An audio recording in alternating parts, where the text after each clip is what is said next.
কোরবানির পশুর হাটের আরো খবর জানাতে রাজধানীর মিরপুর থেকে আমাদের সাথে রয়েছেন সহকর্মী আদিলুর রহমান।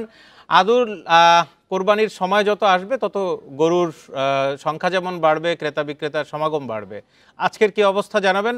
আর একটু দামের যদি তুলনা করি গত বছরের সাথে এবার কি বলবেন?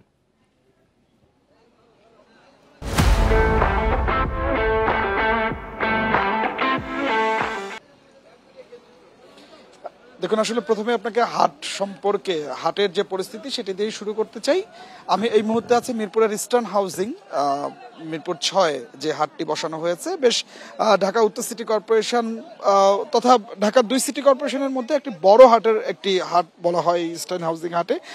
এই হাটে এরই মধ্যে আসলে বিভিন্ন এলাকা থেকে বিক্রেতারা আসছেন। বিক্রেতারা এসে তারা তাদের যে কোরবানির পশুটি সেটি নিয়ে বসে আছেন। তবে বলা যায় যে একরকম অলস সময় তাদেরকে পার করতে হচ্ছে। আজকে থেকে আনুষ্ঠানিক বিক্রি শুরু হয়েছে, কিন্তু এই মুহূর্তে আসলে আমরা দেখতে পাচ্ছি যে হাট একেবারে ক্রেতা শূন্য, অর্থাৎ হাটে একেবারে ক্রেতা নেই বললেই চলে।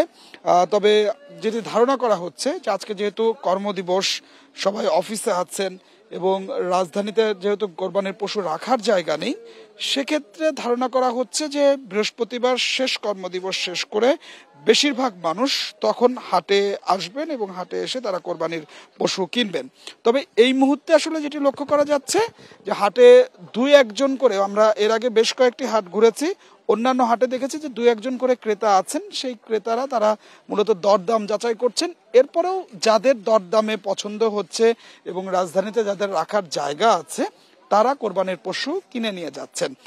দরদামের বিষয় যেটি আপনি আমাকে বললেন যে যদি গত বছরের তুলনা করি, গত বছর এখন পর্যন্ত যে কোরবানির পশুগুলো বিক্রি হচ্ছে তাতে ক্রেতা যারা কিনছেন তারা সন্তুষ্টির কথাই জানিয়েছেন। অন্যদিকে বিক্রেতা যারা আছেন, বিক্রেতারা বলছেন গত বছরের চেয়ে এবছর কোরবানির পশুর দাম তারা সেইভাবে আসলে পাচ্ছেন না। গত এক বছর তাদের লালন পালনে যে ব্যয় হয়েছে, গোখাদ্যের দাম যেভাবে আসলে বেড়েছে, সেইভাবে কোরবানির পশুর দামটি এবছর বাড়েনি।